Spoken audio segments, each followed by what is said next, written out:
세상에 두 종류의 자녀가 있어요. 하나는 하나님의 자녀고 또 하나는 마귀의 자녀입니다.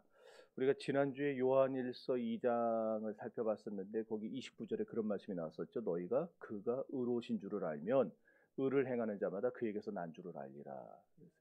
이 무슨 말이냐?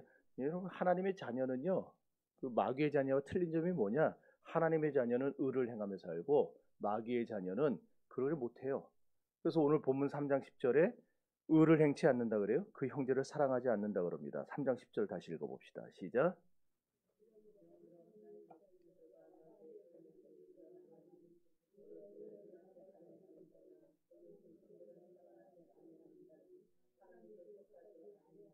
사실 이게 이제 누가 마귀의 자녀나 그거 밝히는 것보다 누가 하나님의 자녀냐 거기에 초점을 맞춰요. 예를 들면 이런 거예요. 전 세계에서 위조 지폐가 제일 많은 통화가 어느 나라 돈일까요? 달러겠죠. 미국 달러겠죠. 그게 세계 기축 통화니까.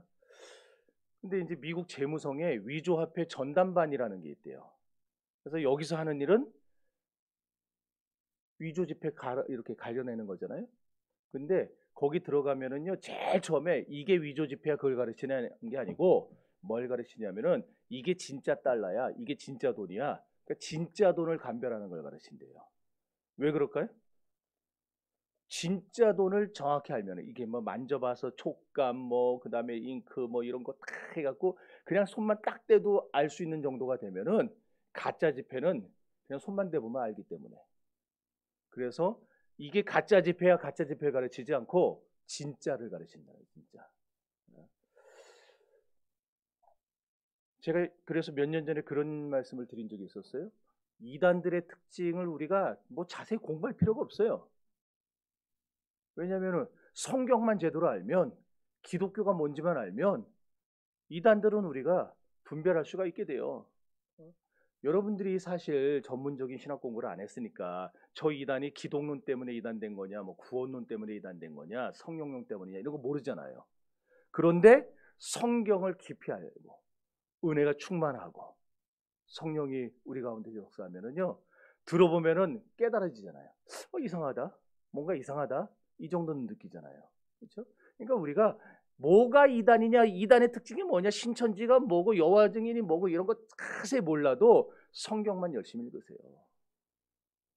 하나님만 열심히 믿으세요. 그러면은 그런 헛소리 들을 때에 이상하다 하고 감지할 수가 있게 되는 거예요. 오늘 본문에서 사도 요한이 그와 같은 원리를 지금 가르쳐주고 있는 겁니다. 1절에서 10절까지는 의에 대해서 말을 해주고 있고 11절에서 24절까지는 사랑에 대해서 말을 해요. 자, 이렇게 의와 사랑 이 두 가지는 우리가 하나님의 자녀들이 세상을 살아가는 데 있어서 가장 중요한 두 가지 삶의 양식이에요. 물론 요한이 더 강조하고 싶은 거는 사랑 쪽입니다. 의도 강조하지만 더 강조하고 싶은 건 사랑이에요. 왜냐하면은 기독교 정신은 이 사랑을 베푸는 것, 이게 의로움을 얘기할 때도 사랑을 동반한 의를 말하기 때문에 지금 요한이 여기서 의를 얘기하고 사랑을 얘기하지만 더 말하고 싶었던 건 사랑이라 얘기해요. 자, 그런데 어쨌든지 간에 신자들의 삶 속에서 이 두 가지가 다 나타나야 됩니다. 의로움도 나타나야 되고 사랑도 나타나야 되고.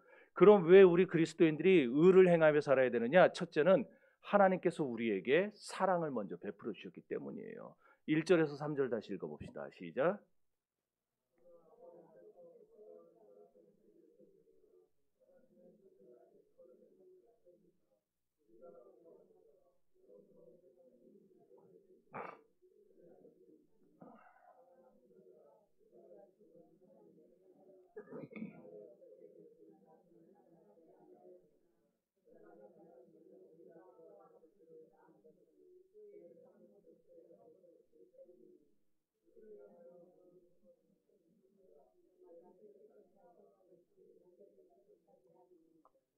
아멘. 참 말씀 참 어려워요. 근데 우리가 지금 여기서 말하는 건 결국 그거예요. 우리가 하나님께 먼저 엄청난 사랑을 받았기 때문에 우리가 의로운 삶을 살 수밖에 없다는 거예요. 그러니까 이런 겁니다. 여러분들이 의를 행해야 되는 것은요, 하나님이 의롭게 살아라 명령하셔서 그 명령 어기면 큰일 나니까 겁집어 먹어서 혼날까봐 겁먹어서 의를 행하는 게 아니고 하나님의 특별한 사랑을 받아서 그 사랑을 깨닫고 나도 주님을 사랑하는 마음으로 의를 행해야 된다. 그 얘기예요. 그러니까 부모님이 너 이거 안 하면 매 맞아? 그런 관계보다 내가 아버지를 사랑하고 어머니를 사랑해서 그 말씀에 순종하는 것이 훨씬 더 귀한 것처럼. 근데 아직도 우리 가운데 누군가가 혹시 하나님의 말씀이 무서워서 의를 행해야 되는 사람이 있다면은 그 사람은 아직 하나님을 제대로 알지 못하는 사람이라 할 수 있는 거예요. 자, 요한일서 4장 18절 읽어봅시다. 시작.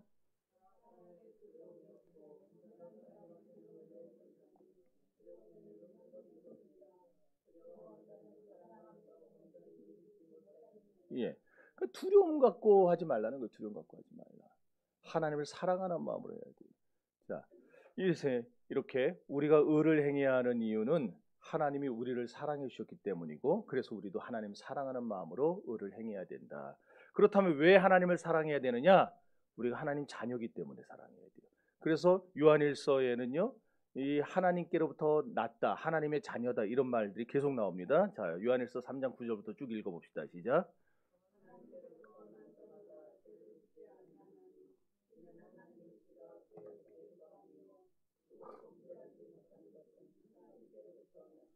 계속 읽으세요.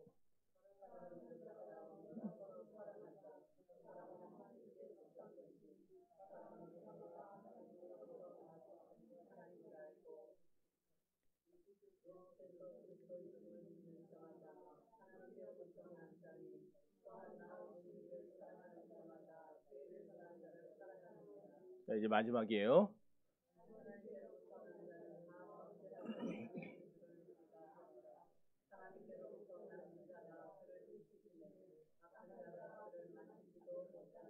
아멘. 그러니까 여러분들이 다 하나님께로부터 난 하나님의 자녀들이에요. 네? 그리고 우리가 하나님의 자녀가 됐다는 증거가 있냐? 그 증거는 바로 우리가 의를 행하는 겁니다. 그러니까 지금 이게 다 맞물려 있는 거예요. 지금 신자는 의를 행하며 살아야 됩니다. 왜? 우리가 하나님을 사랑하니까. 하나님 사랑하니까 의를 행해요. 그리고 왜 하나님 사랑해야 되느냐? 내가 하나님 자녀니까. 그럼 내가 하나님 자녀란 증거가 뭐냐? 내가 의를 행하는 걸 보고. 이게 계속 맞물려 있는 거예요. 그러니까 우리가 비록 완벽하게 의는 행하지 못해요. 그러잖아요. 저나 여러분이나 하나님의 마음을 완벽하게 만족시켜 드릴 만큼 의롭게 살지를 못합니다. 그럼에도 불구하고 전에 믿지 않았을 때와 비교해 보면은 지금 그때와 다르게 의에 대한 사모함이 내게 있어요. 그리고 의에 대한 열정이 있어요. 이게 계속해서 점점점 깊어져요. 그게 바로 내가 하나님의 자녀라는 증거라는 거예요. 중요한 건 이렇게 하나님의 자녀가 된 신자에게는 특권이 있습니다. 놀라운 특권이 있어요. 그렇지 않겠습니까? 옛날에 저기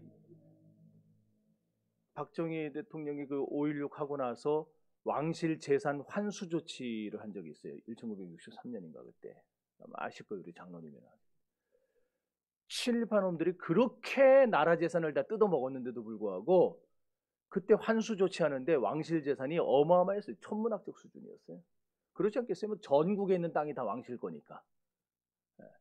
근데 그걸 다 국가 재산으로 기속했잖아요. 그래서 우리나라 지금 제일 부자는 국가예요, 정부.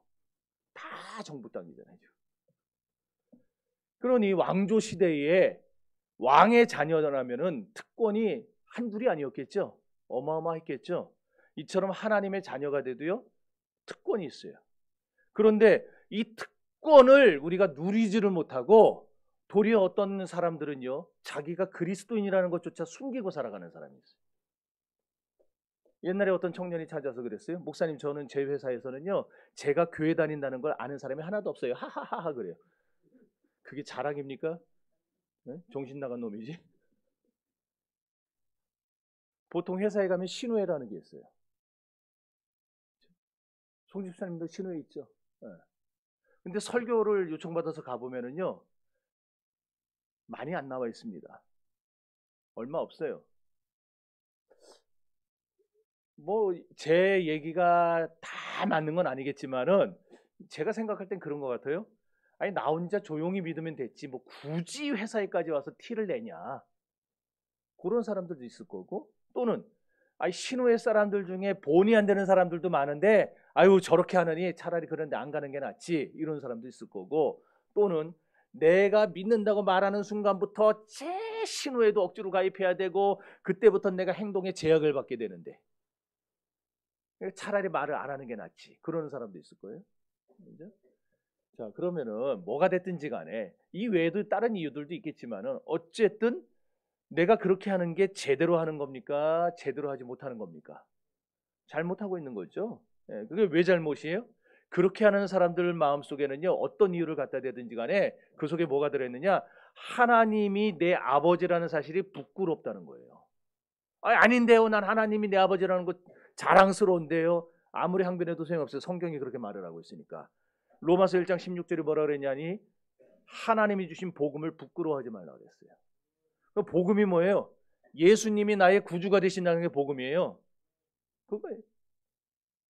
복음을 한마디로 줄이면 그거예요. 예수님이 나의 구세주다.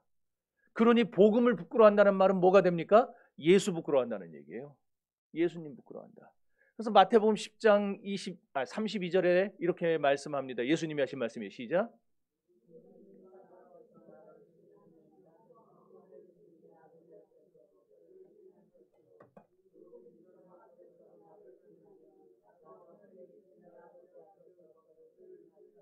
아멘.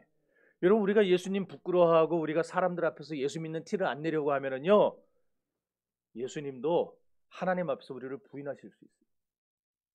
얼마나 비극이고 얼마나 무섭습니까? 이제 다시 돌아갑시다. 그럼 우리 예수 믿는 자의 특권이 뭐냐? 우리가 특권이 있다고 그랬는데 그건 바로 장차 우리가 주님 닮은 자들이 되어서 하나님 앞에 서게 되는 그 영광의 날이 우리를 기다리고 있다는 거. 그게 특권입니다. 뭐 세상적인 큰 집 살고 좋은 차 몰고 뭐 밑가번쩍하게 그렇게 살고 통장에 잔고 많이 넣고 그게 사는 게 아니고, 장차 우리가 예수님처럼 되어서 천국에 들어갈 영광의 날이 우리를 기다리고 있다. 그게 우리에게 최고의 특권이라는 거예요. 자, 오늘 보면 2절 읽어봅시다. 시작.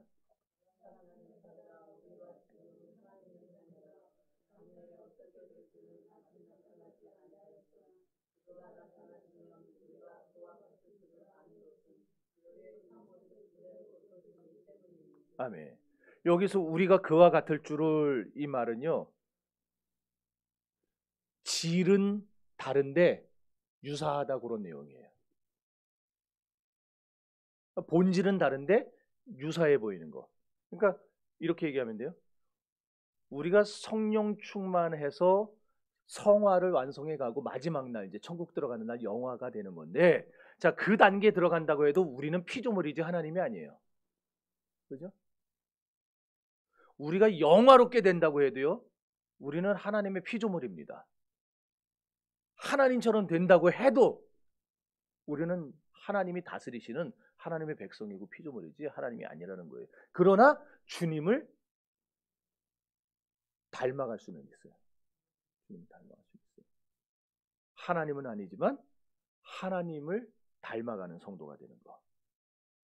그래서 마지막 날 우리 하나님 앞에 서게 될 때에 내가 하나님을 닮은 사람으로, 예수님을 닮은 사람으로 그 앞에 서게 되는 거, 이것만큼 영광이 어디 있겠냐는 거예요.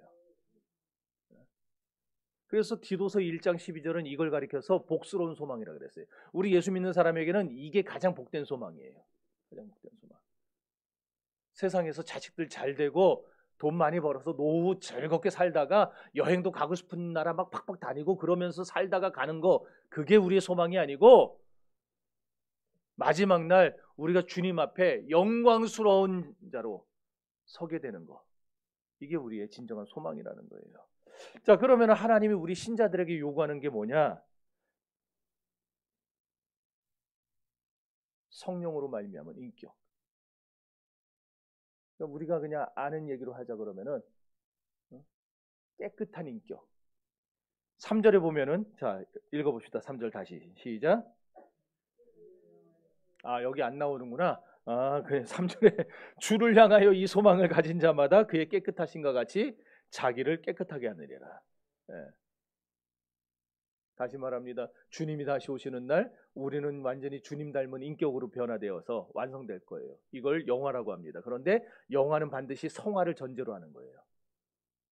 거룩하게 되는 것은요, 우리가 이 세상에서 사는 동안에 매일매일 거룩을 향해 나아가는 것, 그걸 통해서 나중에 영화가 되는 거예요. 감나무 밑에서 감 떨어지기를 기다린다고 영화가 되는 게 아니라는 겁니다. 사는 날 동안에 우리는 영화의 단계를 들어가기 위해서 매일매일 성화를 거쳐야 되는 거예요. 그래서 바로 이 자리에서 우리는 날마다 조금씩 주님을 닮아가는 거룩한 도전이 필요한 거예요. 그래서 예수님도 마태복음 5장에서 그랬어요. 그러므로 하늘에 계신 너희 아버지의 온전하신가 같이 너희도 온전하라. 그럼 우리가 어떻게 해야 하나님과 같이 하나님의 온전하신가 같이 온전해질 수 있고 하나님의 깨끗하신가 같이 깨끗해질 수 있느냐? 감리교를 세운 요한 웨슬레는 인간 스스로의 힘으로 이 죄 없는 자리에 이를 수 있다. 인간의 완전한 뭐라 그럴까? 인간이 자기의 노력으로, 자기의 힘으로 완전히 의로워질 수 있다, 깨끗해질 수 있다. 그걸 가르쳤어요. 인간의 완전론. 그런데 그리고 바울의 신학을 집대성한 초대교회의 그 위대한 교부였던 어거스틴이나 그리고 우리 종교개혁을 완성한 요한 칼빈 같은 사람들은요, 그거 아니라는 거예요. 절대 그럴 수 없다. 그러면 이제 여러분이 그럴 거예요. 아니, 조금 전에 목사님 스스로가 살아있는 날 동안 우리가 조금씩 주님을 닮아가는 거룩한 도전이 필요하다고 했는데 그럼 모순 아닙니까? 뭔 말인지 이해를 잘해야 돼요. 우리가 날마다 주님의 온전하신 같이 우리도 온전할 수 있도록 꾸준히 노력해야 해요. 그래서 바울도 경건에 이르기를 연습하라 그랬어요. 그러나 아울러 알아야 될 것은 우리 힘으로 이루어지는 게 아니고 우리의 노력으로 깨끗해지는 게 아니고 우리가 한다고 해서 우리가 완전해지는 게 아니라 여기에 반드시 필요한 필수 조건이 하나 붙어요. 그게 뭐냐? 하나님의 은혜입니다. 그러니까 내가 의로워지고 싶었다고 의로워지는 게 아니고 하나님이 나를 의롭게 해주셔야 의로워지는 거예요. 하나님 나에게 은혜 주셔야 내가 깨끗해지는 거예요. 그래서 빌립보서 4장 13절에서 내게 능력 주시는 자 안에서 내가 모든 일을 능치 못할 일 없다 그러잖아요. 우리 자신의 힘과 능력으로 의로워질 수 없습니다. 깨끗해질 수 없어요. 그러나 주님이 함께 하시고 주님이 내게 힘 주시면 가능해지는 거예요. 그 힘을 날마다 받아야 돼요.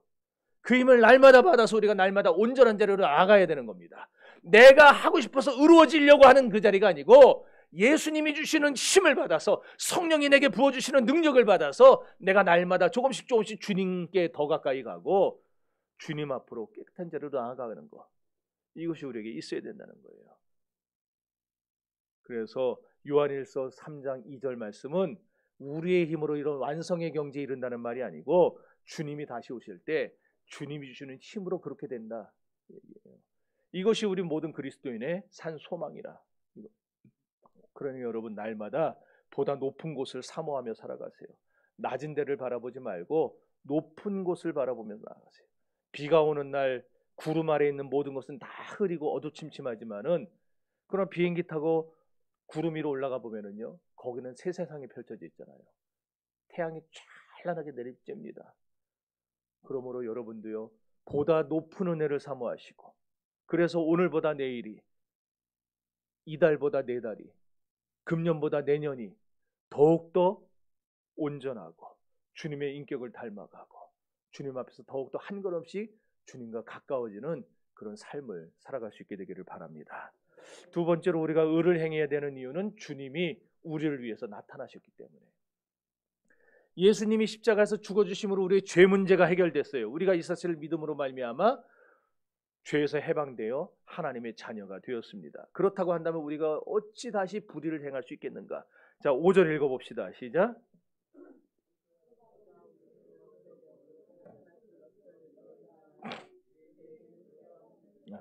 예수님은 죄가 없으세요. 죄가 없어요. 그러나 마귀는 8절에 보니까 처음부터 범죄했다 그랬어요. 죄를 짓는 자는 마귀에게 속하였다. 그러니까 예수님과 마귀가 이렇게 달라요? 마찬가지로 예수 믿는 자녀와 마귀의 자녀는 명백히 다를 수밖에 없어요. 자, 6절 볼까요? 시작.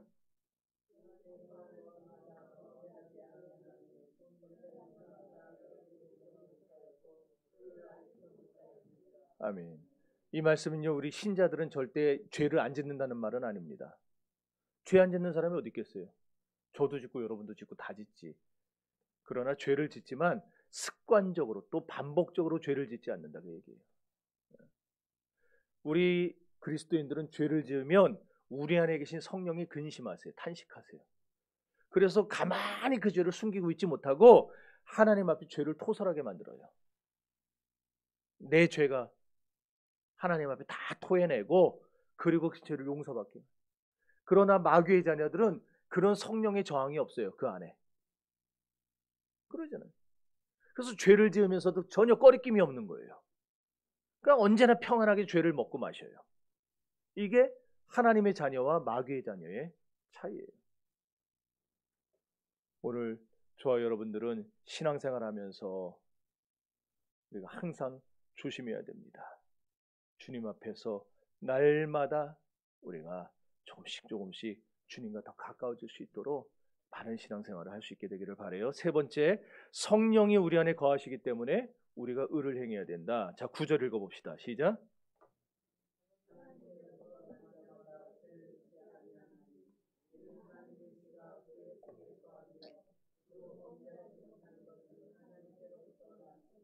자, 다시 말하지만은 신자가 죄를 반복적으로 습관적으로 지을 수 없는 이유는 하나님의 씨, 생명, 다시 말해서 말씀이 그 안에 있기 때문이에요. 말씀이. 주의해야 할 것은요, 우리가 예수를 믿는다고 해도요, 우리 안에 있는 부패한 성품이 완전히 없어지는 건 아닙니다. 이게 계속 살아남아 있어요.